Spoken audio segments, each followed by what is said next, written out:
welcome back to a Ghostly Encounter Live! Ghost Stories with the Guides. I almost called it Ghost Tours with the Guides because I'm confused. I miss the ghost tours, guys. I miss them. Welcome back. I'm your ghost tour guide. No, I'm not. I'm just a ghost guide. My name is Renee, and we have your other guide, Dusti. Hello. Oh, I should have done it that way. I'm seeing in reverse. I should have done like that, but I went. So, it's fine. You're usually on the other side. As you can see, my hair is pulled back tonight, so I look a lot like Elizabeth Bathory, who we keep going back to. But, you know, the Blood Countess. You haven't forgotten about her, right? And her high hairline. I have a big head, is what I'm getting at. Dusty, you're frozen or you're shocked? Oh. Neither. What? I think you were frozen for a second, but you looked like you were just like... Oh, man. So, welcome, y'all. We're going to talk about some crazy stuff tonight, some ghoulish stuff like we always do. We're going to talk tonight about evil twins, doppelgangers. We're going to talk about Lizzie Borden and the Lizzie Borden house. And our local story is going to be the Spanish military hospital. And we're going to have a special guest jump on the screen to talk to y'all about that later, just because he knows way more about it than us. I know a little bit. I know a little bit about the haunting, so I'm excited to hear what he has to say about it. So, yeah, I bet you're excited too, Dusty. Oh, yeah, and so enthusiastic. Just shaking with excitement. So a recap of last week, we talked about deals with the devil, did we not? I always forget this part. I have like goldfish brain where I'm like, what did we talk about? We talked about deals with the devil. We talked about what else, Dusty? Tell them. Tell the folks at home. You're right. Ponza, Lindsley, Athalia. Machete. Yes, the Florida Machete Massacre. What was that other one we talked about? It's pretty significant. We talked about the crying boy, the painting. The crying boy and the Englishman. You're right, man.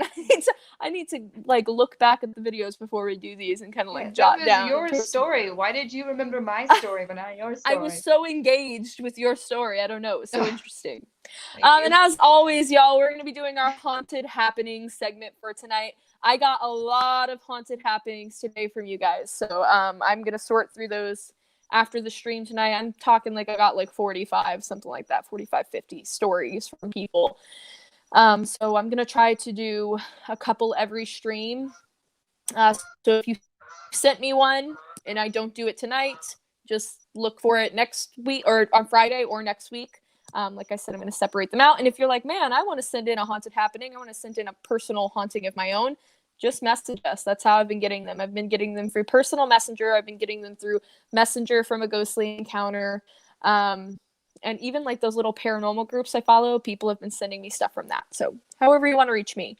But our first haunted happening for the night, oh man, is that of Missy F. And Missy F says 1978-ish. I was around 13 and we lived in Wyoming. And we were getting ready to move to Montana, so my parents went and purchased a brand new mobile home in Wyoming and moved it to Montana. We lived out in the home. Is that not how you say it? How do you say it? Now I'm embarrassed. Is it mobile? Tomato. I mean, go ahead. Mobile home. It's gonna move my mobile home. Now I'm gonna say it like that. Just to annoy you, I'm saying mobile now. So we lived out in the country in Montana on an Indian reservation, and I don't know anything about the land other than it was a cattle farm. My sister was about 7, and it was her bedroom, and she always complained about not being able to sleep in there and having really bad dreams. I don't know how long this went on before my mom decided to try sleeping in there on her own in the bedroom. She ended up having the same exact dream as my sister. My mom ended up making the room into a sewing room, and it remained that way for about a year before we moved to Texas, where the room still remained a sewing room for the next 5 years. And of course, we had taken the mobile home with us. The bedroom became mine because I eventually moved out, but moved moved back in, and it was the only room available. I tried Hmm. sleeping in the room and ended up sleeping on the couch for almost a year because the dreams and everyone who tried sleeping in that room. Wait, what? Because the dreams, I see. And everyone who tried sleeping in that room, even my stepdad, who didn't believe in any of this, couldn't even spend one night in that room. The dream was this. There was a tribe of Indians on horseback in the war with war paint chasing me down, and they would scalp me alive. Every single person in the mobile home would have the same exact dream. We could only assume that it was because of the land we were living on at the time, because it was tribal burial ground at some point, but we don't know why it followed us to Texas, but it did, and I don't know why it was just that room. Up until we sold it, nobody could sleep in there. I still don't know what has happened to it since. So, Dusty, you know this person. This is kind of a crazy story, and we were talking about like dreams and stuff, right? Yeah. And how when you have like a reoccurring dream, like scientists even think that like reoccurring dreams are kind of like strange, but this isn't a reoccurring dream. I mean, it is, but it's reoccurring with like different people. So I don't know if this person, did they talk to their other family members to figure out that what kind of dream they were having, and maybe it was like put into their head. Do you know anything about this? Do you have anything to say about it? A couple of things. One, your consistency with the way you pronounce the words is terrible. And two, I can't believe Whatever. that your job requires you to talk because you're terrible at it. Well, No, but yes, actually, they, I'm not sure how much they discussed amongst themselves, but I do know that the stepfather was new, not like new, but he came into the picture after they already had the mobile home and everything already. And nobody really said anything about it to him. So that he didn't know really anything about it when it happened to him. For the rest, I'm not too sure. Okay.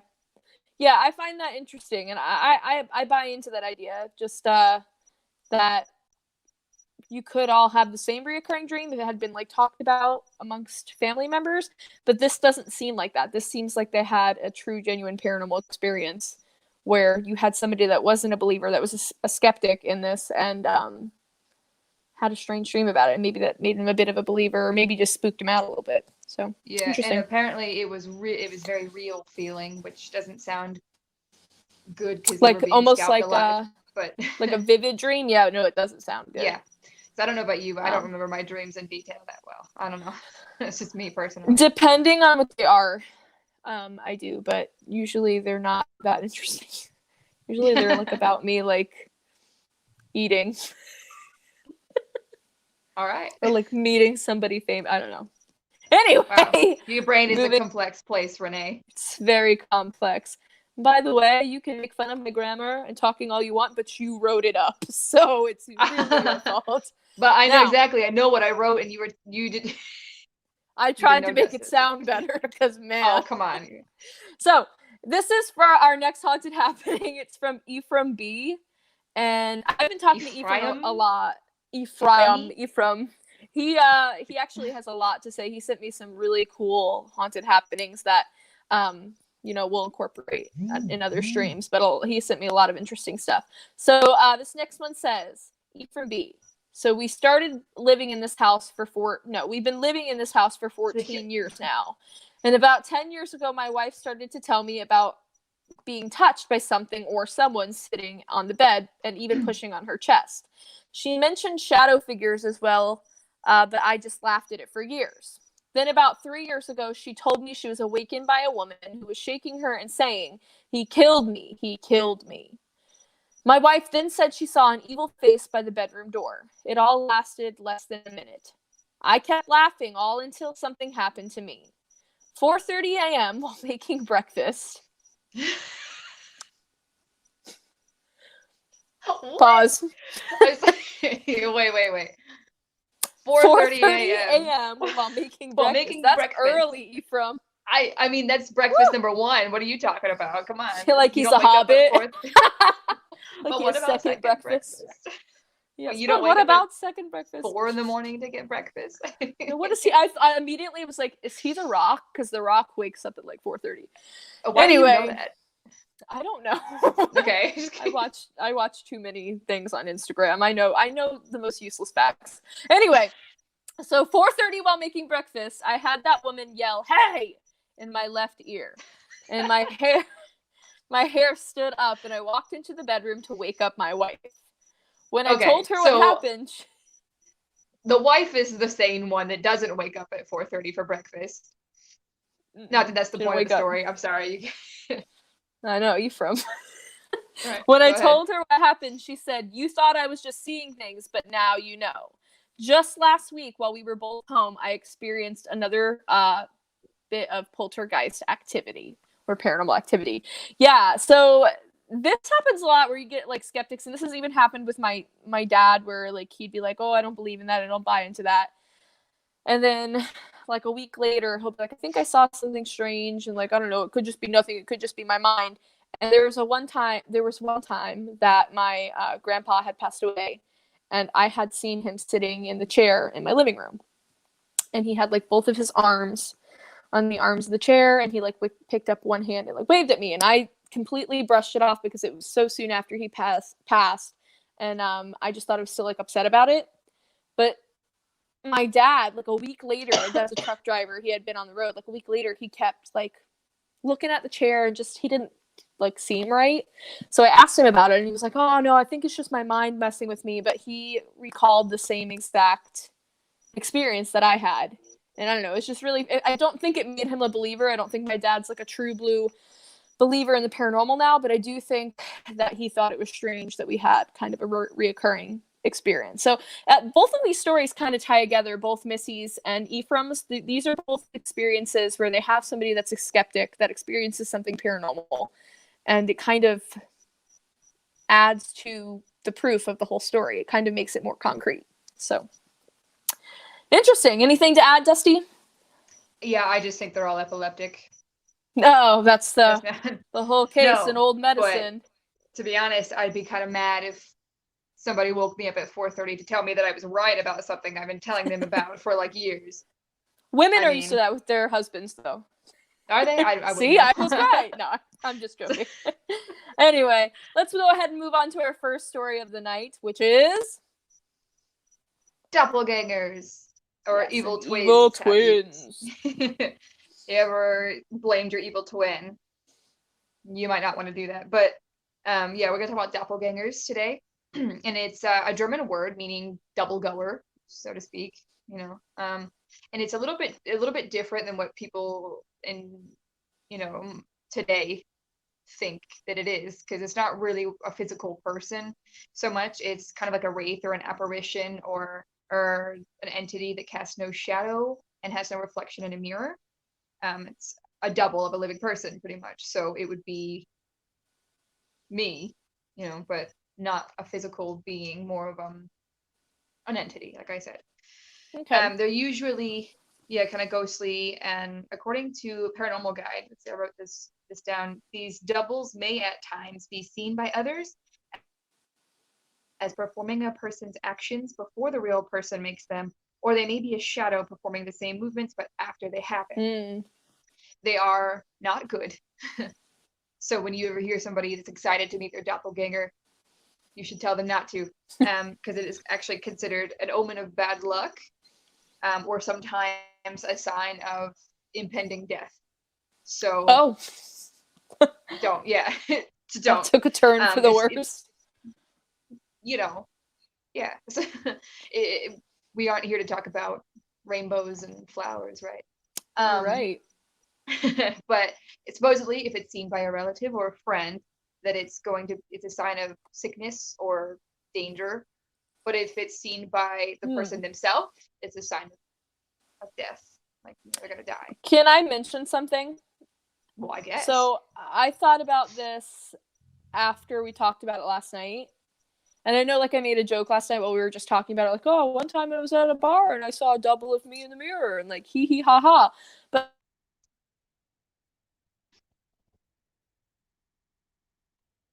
night at a friend's house. Now, I wasn't like super sick, but I hadn't been feeling well.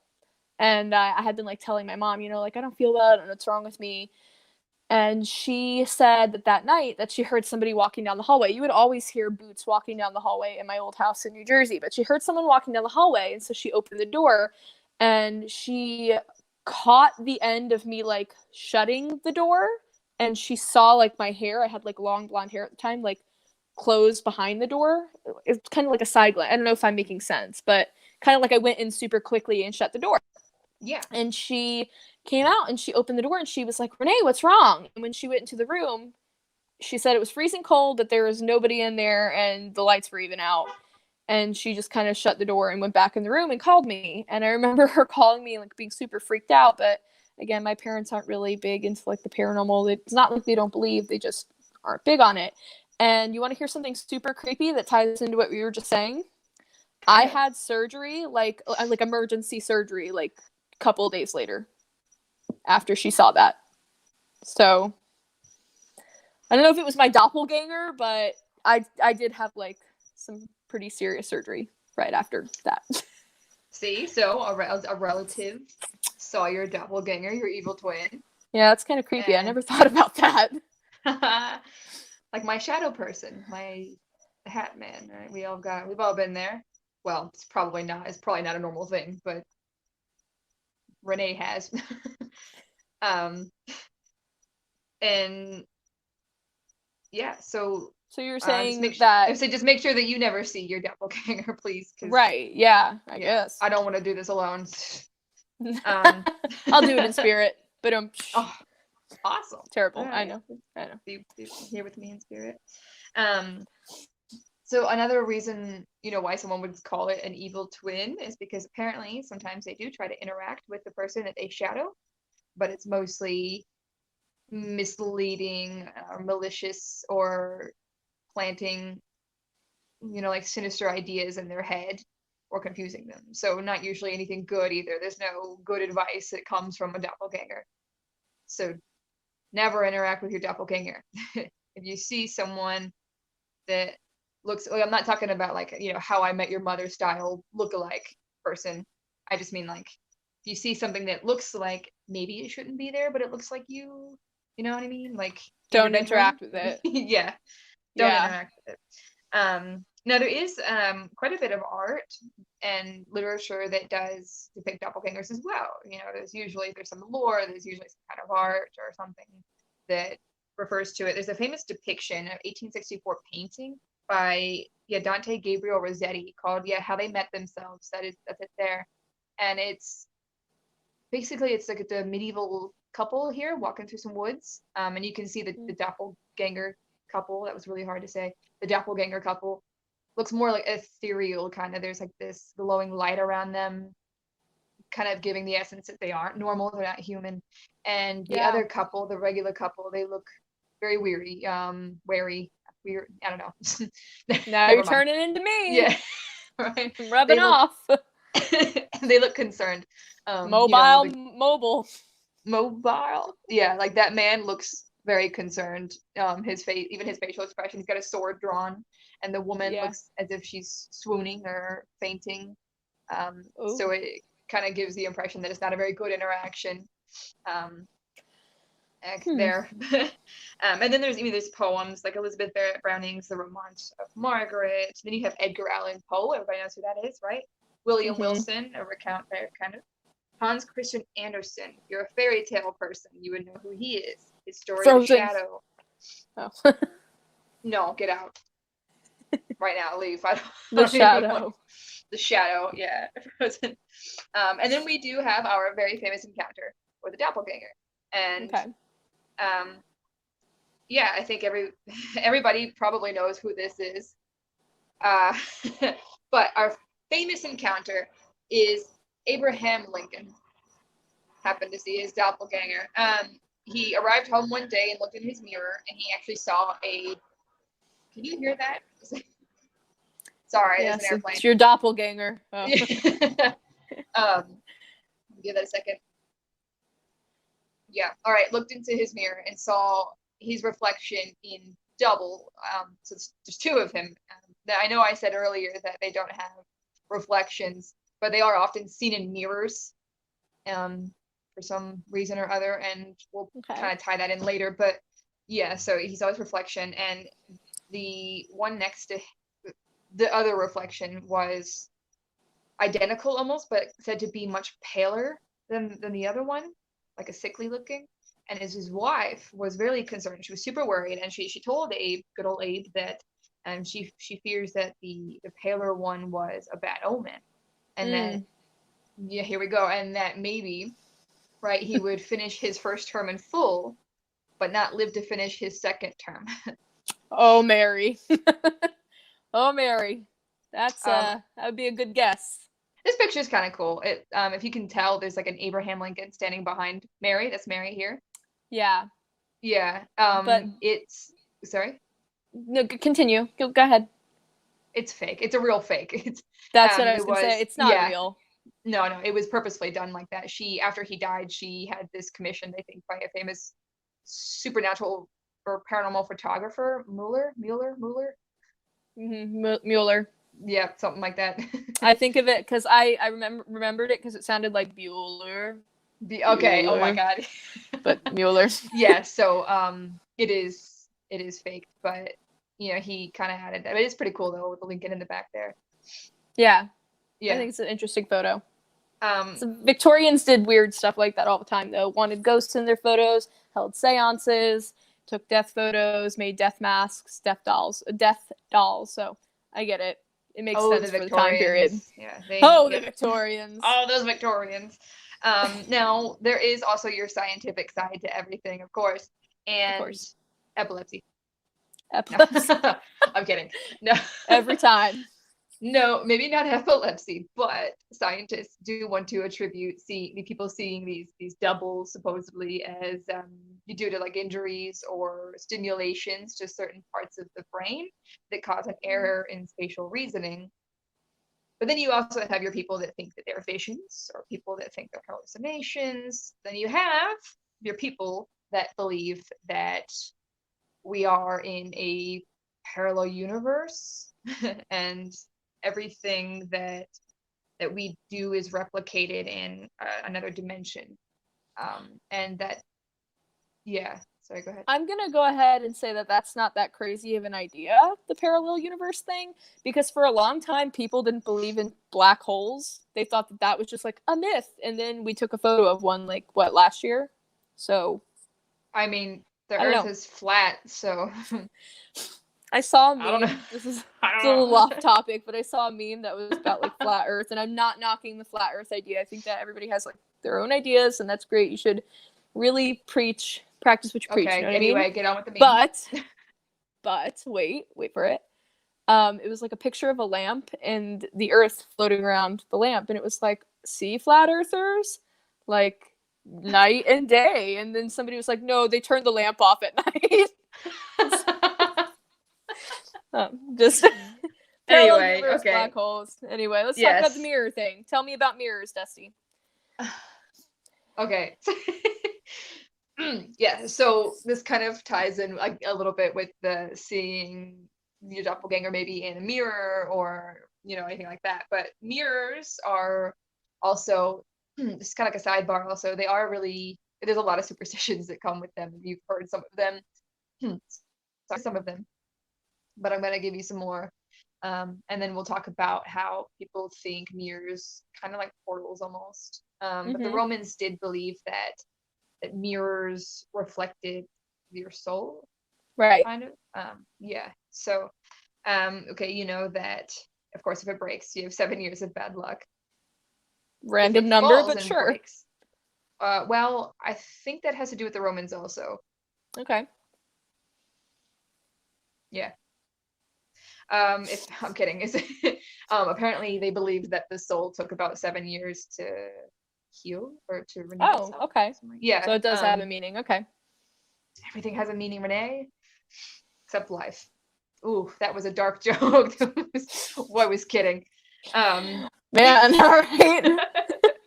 The meaning of life was never mind. Anyway, if a mirror falls and breaks by itself, the owner of the mirror will die. That showing a baby its reflection before the age of 1 will stunt the baby's growth. I'm confused about that. Does that mean that it's just going to stay a baby forever, or is it just going to be short? Yeah, I'm confused by that too, because I'm pretty sure I looked in a mirror when I was little. Maybe that's why I baby faced. Oh God. I mean, you're also never not thought the about tallest, it. Renee. You're not very This is tall. true. Oh my God, my If you growth. if you look into a mirror in a room where someone died, then you will die next, supposedly. All right, Okay, covering a mirror when someone dies. that's Supposed to popular. keep You're supposed to keep their soul from getting trapped in the mirror. And that kind of gets us to haunted mirrors, because the souls get trapped in mirrors. They will go with the mirror wherever the mirror goes. Bloody Mary, anyone? I mean, you Yeah, thought that Bloody was Mary. fake, right? I mean, I don't know if it's true or not. I've never tried, but I'm not gonna, especially now. But yeah. Then there are, sorry, yeah. Then there are the people that do think that mirrors lift the veil between the spiritual and the physical realms. So then going off of the dimensional, doppelganger thing. Travel. Yeah. Yeah, dimensional. Um, Yeah. and why people see them in mirrors. But yeah, people think that mirrors are portals, and that spirits actually aren't trapped but are free to come and go as they please. Well, So people in voodoo and stuff, they also use something called black mirrors. obsidian, yeah, it's made Yeah, of obsidian obsidian. mirrors or black mirrors. So picture it And there. that is also said with like witches, they would supposedly they would like travel through them. They could go in and out of the mirrors and use them to help torment people, go in and out without being detected. I read an interesting theory that some missing persons cases, that they have evidence that they may have used black mirrors or come into contact with black mirrors. I mean, anything that's really like a reflective surface and black could be counted as a black mirror. Like my TV here, actually freaks me out to look at it now. Is considered kind of like a black mirror because it's reflective and it's black. Yeah. But mirrors themselves can just be black mirrors. Yeah. If you That doesn't spray mean that. paint them black. Let's be clear. That doesn't mean that every single TV is haunted. This is true. That's not the case. Yeah, the Ring girl is gonna like climb out of my phone right now. Yeah. No, but yeah, they did often use obsidian, and it's called a black mirror. But yeah, so people believe that they are portals, and then some people also believe that if your house begins to become haunted, or things like haunted, creepy, happenings that happen, That may start happen. happening, that happen, yeah, that it will probably originate in the room with maybe a mirror that has a history, or some kind of mirrors. Interesting. Not all the time, but it's a theory that some people have. But yeah, so that kind of. Oh, something fun that I actually read, just a fun fact about mirrors. It doesn't really tie into doppelgangers or anything, or portals. Well, Sure. kind of, but if you hang mirrors in your dining room or your kitchen, so like dining room or kitchen mirrors, kind of like feed the ghosts. So Ooh. feed hungry ghosts. Yeah. So it's supposedly kind of taken from like a southern style Marie Laveau type voodoo lore.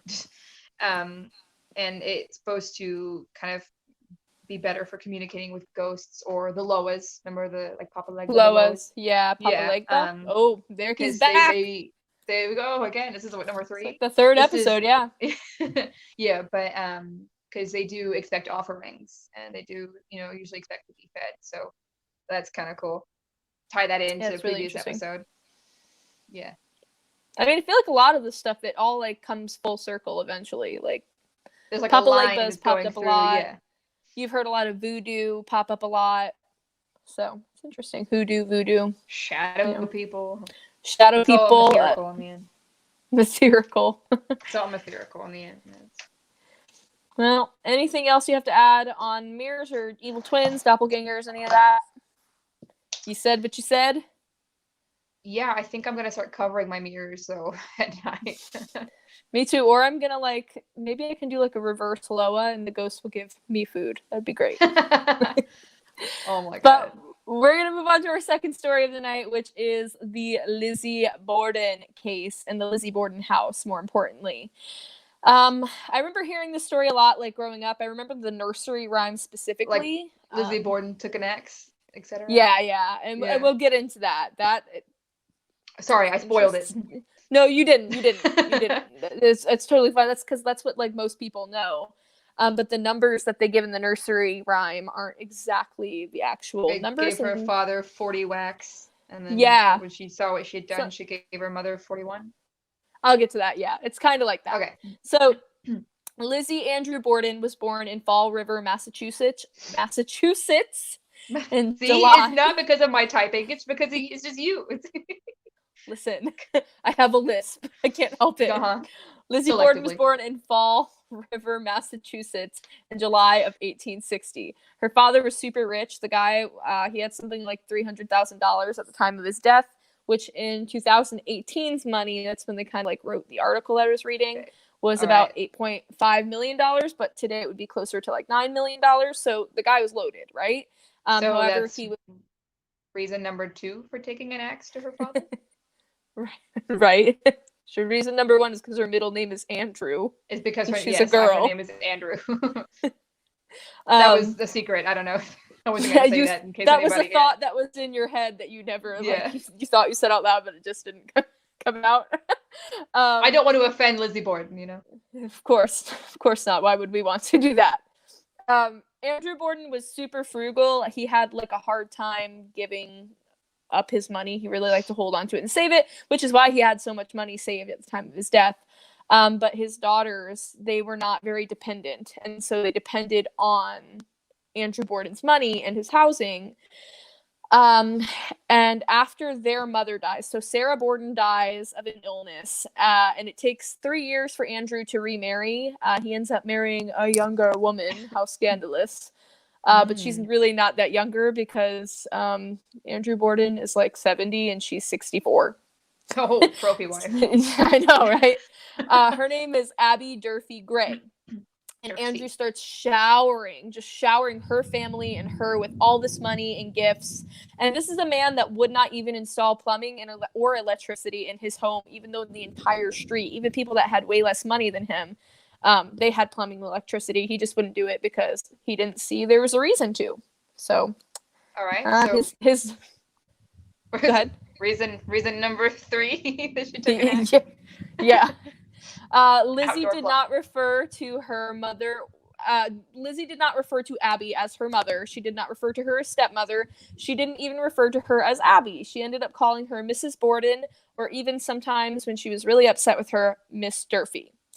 So there was already some tension there, and their live-in maid, Maggie Sullivan, had confirmed this at the trial. Now, at the trial, speaking of which, Maggie also mentioned that Lizzie and Emma did not eat meals with their parents, so they didn't ever talk. Emma is Lizzie's sister, for those that are wondering. They never ate with the parents. They never really talked to them. And the only time it seemed that Lizzie or Emma approached Abby and Andrew is if they needed money for something, or if they were going into town, wanted to take a vacation, any of that. Just before Andrew and Abby's death, Andrew had gone into his barn and he killed a bunch of pigeons. I'm talking like 25, 30 pigeons. They had made a nest, and he just took a hatchet that would eventually end his own life and murdered these birds. It turns out that Lizzie knew the birds were in there and had even made a roost for them, and Lizzie was known to love animals, and she kind of considered the pigeons her pets. Here we found reason number 4. Yeah, this was a big reason. This actually caused a huge argument in her family. And eventually Andrew and Abby say, here, take a load of money, take all this money. We want you to go on an extended vacation. Don't come back until you're not angry with us anymore. And so they take a long vacation, and eventually they come back within like a couple weeks, I think it's like something like 8 weeks they leave. They leave for about 2 months. And by the time they come back, or rather, while they were on this vacation, this is important. I want to backtrack a little bit. While they were on vacation, the girl's uncle, John Morse, came over and discussed business with Andrew. So he had been hearing that Andrew was giving out all this money to Abby's family and to Abby, and giving all this money to the girls to take a vacation. He figured that he would like stick his little toe in the circle and see if he could get some money too. And Andrew goes back to his frugal ways and will not give him money, and it ends up being this huge blow up between him and John Morse. John Morse leaves, storms off, and yeah. I think he was really involved in this. I think they should have looked into this man more than they did just Lizzie, even though I do think Lizzie is responsible in a way too.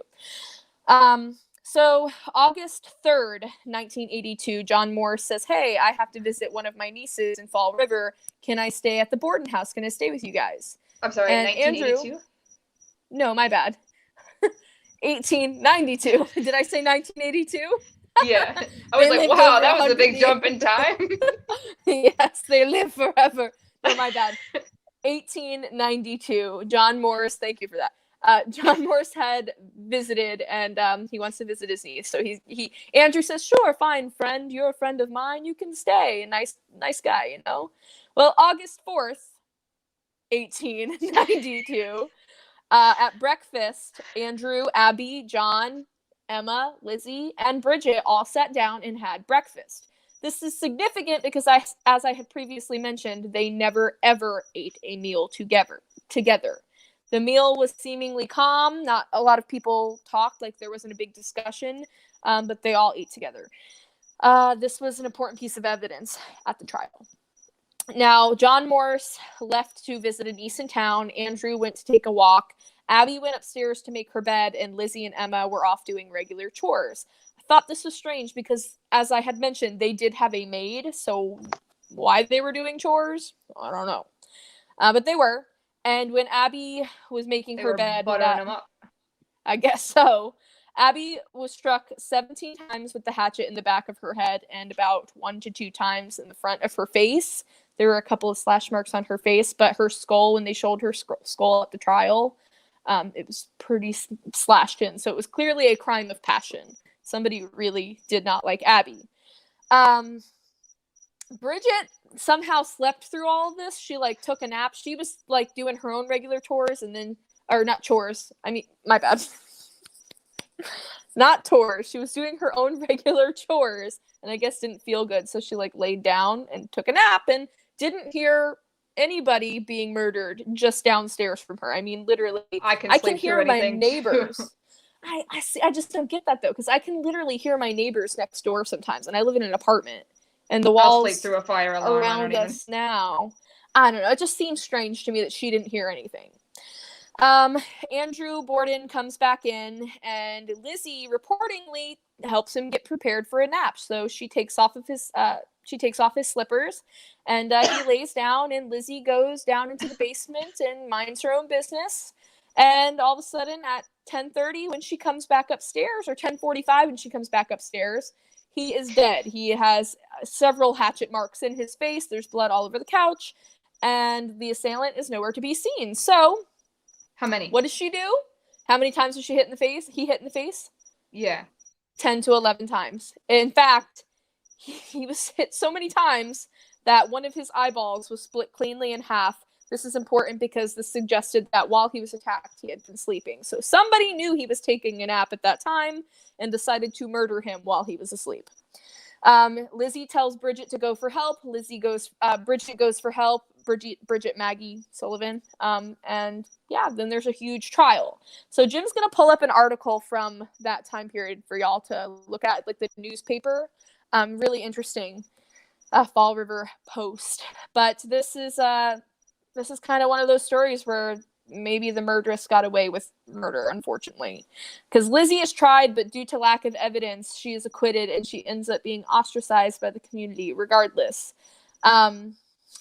There is a lot that I could talk about on this case. I could do a whole hour-long stream just on Lizzie Borden. There's a lot of stuff that didn't add up what Lizzie said. There's a lot of stuff that didn't add up with what John Morse said, and there's a lot of stuff that didn't add up with what Bridget Maggie O'Sullivan said. Now, Maggie Sullivan, she on her deathbed wanted to make a confession, and she ended up saying, "I wasn't truthful with my testimony," but never mentioned anything else about it before she died. That's the only thing she said on her deathbed. I wasn't truthful about my testimony. That's the worst. That's that's like ending a TV show on the biggest cliffhanger. It would drive me nuts. I'd be like, no, resuscitator. We got to figure out what she was, what she lied about. What did you lie? All right. Yeah, there's more to that. We'll talk about that in a second. I think I kind of know why she didn't say something. but we'll get to that in a second. So the nursery rhyme that they made up about Lizzie, the one that's pretty popular that I used to do like jump rope to and stuff, is Lizzie Borden took an axe. She gave her mother 40 whacks. When she saw what she had done, she gave her father 41. What was that? I don't know. Okay, so hold on. I did a voice. Lizzie Borden. Let me get this straight. Hold on. Lizzie Borden took an axe, gave her mother 18 whacks. When she saw what she had done, she gave her father 12. 10. Right. 10, 11. Yeah, it doesn't work. So they had to fluctuate those numbers a bit. They stretched the truth a little bit. Lizzie ends up dying of pneumonia in June of 1927. Now, to this very day at 92 2nd Street, also now known as 230 2nd Street, the spirits of the... Right, I know. The Borden family still haunts the building. The building is now a bed and breakfast, so if you want to stay there, you can. It's called the Lizzie Borden House, very simply. So, they should have made it Lizzie Boarding House. Oh, they should. They had an opportunity. They didn't take it. They missed it. There was a window there. There's like the stereotypical stuff that can be heard, like the sound of women weeping can be heard around the house. There's a sound of shoes shuffling across the floors from invisible entities. But then you get into the more interesting stuff. Like there was a worker that she quit after seeing the impression of a body on an empty bed in Abby Borden's room. There have been several people that have claimed to see a gray-haired woman puttering happily around the house, attending to housework. And even sometimes she can be seen like in the kitchen trying to do like dishes and do stuff. So she sounds like a pleasant ghost. But people think that this is Abby Borden. She can come and do dishes at my house if she wants. Absolutely. Lizzie Borden has been seen standing in the corner of the basement looking around. Bridget Maggie Sullivan is heard crying in her bedroom. She can also be seen in the house in her uniform. So this is what I wanted to talk about. I think Maggie's spirit is still around and still is kind of in anguish because there's a rumor that there was a relationship between Lizzie and Maggie. This was never confirmed, but later in Lizzie's life, she did have a crush on a female actress and reportedly dated a female actress. And so gay and lesbian rights in this time period did not exist. And I think that the theory was that Abby Borden knew something, maybe had seen them, I don't know, kissing, something like that. And I think that Andrew, if he had found out, probably would have kicked Lizzie out and kicked Maggie out, and it would have been a big issue. So I think that Maggie took money, kept quiet, and knew more than she told at the trial. That's my belief, and I think that John Morris helped. So the owners have also heard the owners and staff have also heard a disembodied cat. This is supposedly Maggie's cat, who was decapitated 1 week before the murders in the basement, presumably by Lizzie. Okay, so hold on. What you're telling me is that nobody in the house stopped to go, what's in the basement? So clearly somebody in this household, somebody in this household chopped my cat's head off. But I'm not concerned at all because that's normal. I mean, yeah, it's Victorian. Do you think she epilepsy? My cat's head popped off. I mean, like, do you think maybe she was getting back at him for the pigeon thing, or? I don't know. Well, no, because it was Maggie's cat. Oh. I don't know. See, this is why I think that John Morris was kind of like helping Lizzie, because Lizzie loved animals. It was confirmed she loved animals. I think she that can John kill Morris, a person. No. Well, yeah, no, maybe not. Yeah. I think so. I don't know. That's just me. I can't say much. Well, anyway, so Jim's gonna pull up an audio clip for y'all now. This is a bunch of evidence from Biography's YouTube channel. This young woman, she stayed the night in Abby Borden's room. And she caught something very interesting on an EVP, an electronic voice phenomena. So take a look, take a listen. Renee, I think we should go. What? To the room. We should go to the room. Oh, I was like, go where? I was like, why? What do you see behind me? Bye. Oh, we can't hear the audio. Hold on 1 second. We're going to rewind the clip for you, and we're going to share our audio for you guys. Pause momentarily. Yeah, I thought you for a second you were like, we have to go. I was like, what are you? Don't say that. I already told you my Why? TV is like right here. I'm very, very scared. So we're gonna try that again with that audio clip. Well, then what's that Stop behind it. you? I will actually die on camera. But the question she asks in this audio clip, it's very suggestive to the spirit. But with spirit boxes and whatnot, to hear what they can like say back is just, kind of interesting. But I think it could be a nice little romantic holiday that we take. Just go to Lizzie Borden's house. Back upstairs, Jordan begins to play back Pandora. Your story out. No one was ever convicted for your substantial murders. You can tell the world what happened. All I need you to do is talk. Who killed you? I'm getting a response, an intelligent response that says, Lizzie Borden. I'm friggin' scared. okay. You can tell the world what happened. All I need you to do is talk. Who killed you? Ooh. Abby, please, can you pull the sheet down for me?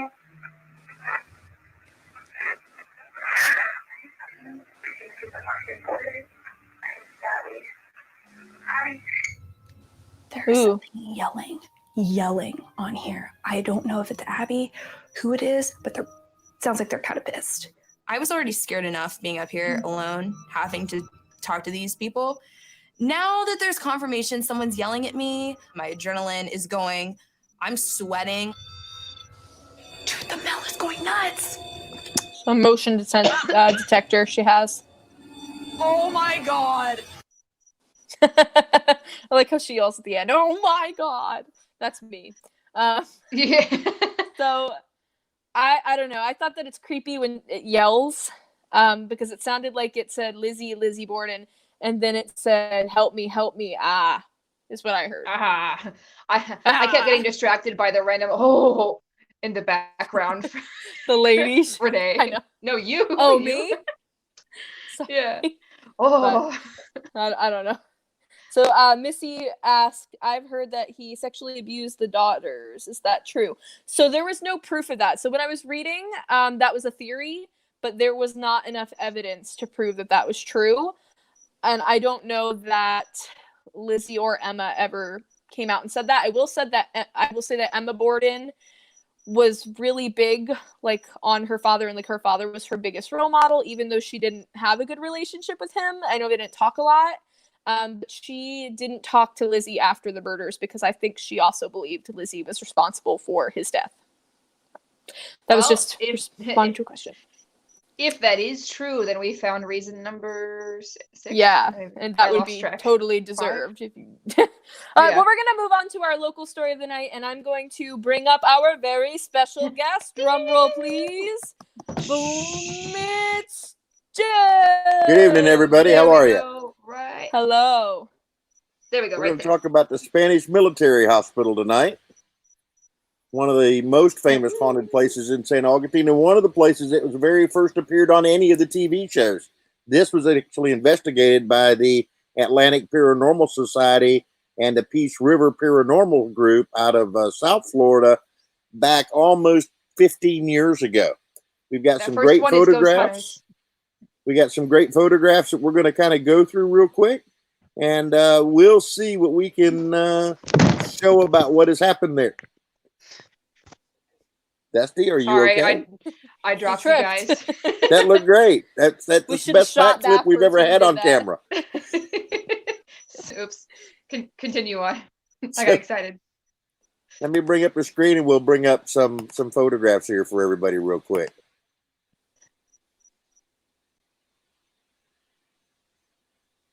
The Spanish military hospital is a freaky place. I know that I've had a lot of friends like tell me they've had haunted happenings inside of the Spanish military hospital. I know even like Diane, I don't want to say our owner again. Our owner. Last time it was like our owner. But our boss, her sister, I think, had an experience up in there that like freaked her out, and she didn't ever want to like lock up by herself again. So up in there. Yeah, I mean, I know that if you ever want to learn an extensive history or extensive demonstration, well, not a demonstration, on amputations in the colonial period, I think that would be a good way to go. Just go to the Spanish military hospital and get an amputation. Yeah, of course. Well, they do have a They still cool have museum in there during the daytime. If y'all ever get to go there, if, we're not stuck in quarantine forever. But- Yay! All right, everybody. So we're going to start with this. This is the lobby of the Spanish military hospital when you first come in. Pretty innocent looking photograph right there. But as we continue to scroll through it, watch what happens to the door right below the E and the exit sign. What? It looks like an entire half of a face peeking through a solid wooden door. If that's not enough to set your bones a chilling and scared, I don't know what is. This is one of many sightings here at the Spanish military hospital. This was in the apothecary room. Look Is it a circled mirror? here in the fuchsia or magenta color. You That see a is face the in the mirror. curio cabinet right above somebody's skull. I would think that would probably set you up just a little bit. One of the guides that worked at the military hospital named Mike went home from work. All of a sudden, his arm started to bother him. When his girlfriend looked, she says, "Oh my God, you've been bitten." And this was the photograph that he sent to us. We had actual touchings a couple of times at the Spanish military hospital on Avonlea Street. People standing outside, you can see obviously that it's raining. There's a big umbrella. But look closely at the windows upstairs and the spiritual mist that appears to be floating all over the top there.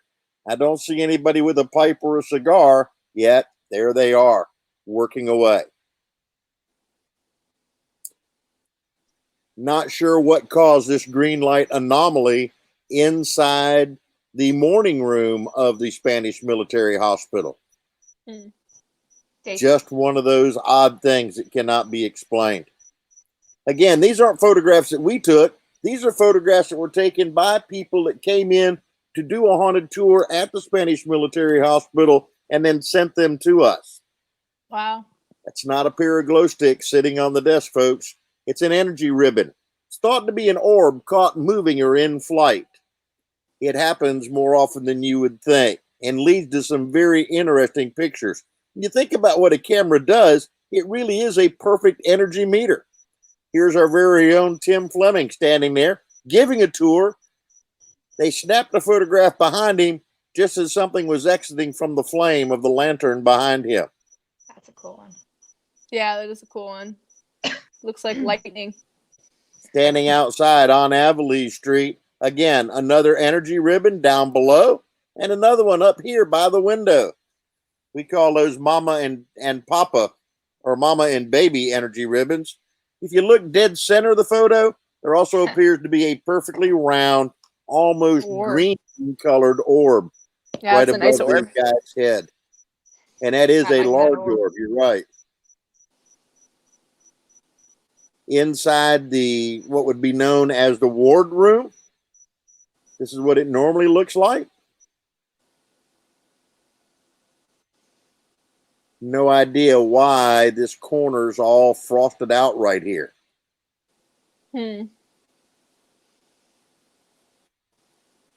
Spiritual mists, apparitions trying to form. To have a full body apparition takes an enormous amount of energy. And sometimes if there's not enough of that around, that apparition will show as a spiritual mist. Right. Obviously, that's a blue color that doesn't occur in nature. Most smoke is either gray or white, unless you've got some funny tobacco out of South America. It looks like one. Oh, wait, go back. But It looks like Casper's uncle. Oh, I see like its mouth is open. It's like, yeah. I'm sorry. Go ahead. well, that's good. That's a friendly spiritual mist, right, It's a Dusty? friendly ghost. I don't know if his uncles were friendly, but it looked happy. No, the uncles were not friendly. In here, right in the middle of the street on Avonlea, you can tell this picture's from 2008. We still had cars parking up and down Avonlea Street. but we have a full body apparition standing right in the lane of traffic as the other people on the sidewalk are kind of looking that way, right outside the door of the Spanish Military Hospital. More energy ribbons. This is a little south of the Spanish Military Hospital. In fact, this left-hand side is the St. Augustine Historical Library, the Edmund Kirby Smith House. An orb right above the ward room. This is where the most serious patients would be put. While they were in here, they still had a chance at survival, according to the surgeons. However, if they got moved to the morning room, that means they expected their demise within 24 hours. It's very common to have orbs that showed up here in these photos. This series of photographs were sent to us, taken right outside the front door. Look very closely. The right-hand side of the door. See this blurred out area by the telephone pole? The people that took this picture were so astounded, they immediately took another one right behind it. And you can see that blur has moved.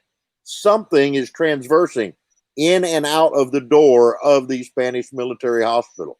These are really cool photographs that we very seldom see. And as you can tell, yes, you can get paranormal spirits to show up during daylight hours. Doesn't happen a lot, but it does. Some more orbs in the ward room here at the upper top. This lady, you can see she's doing her investigation. She's got a very expensive EMF meter that she's reading there. This is one of our guides. Looks like maybe some orbs around her. She sent us this photo later that night when she got home. Something reached out and scratched her back.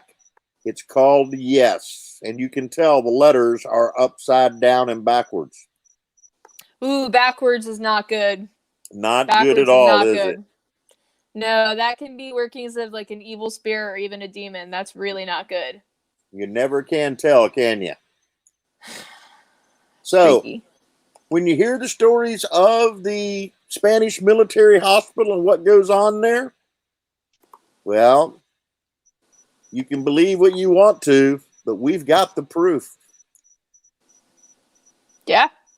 Well, thank you guys. That's all we have time for tonight. I hope y'all had a good time watching us. And if you did, please share this video so that your friends can also watch us. Please send in your haunted happenings so that we have more to talk to you guys about, personal haunting wise. And be sure to give our page a like so that we can keep on doing this for you guys.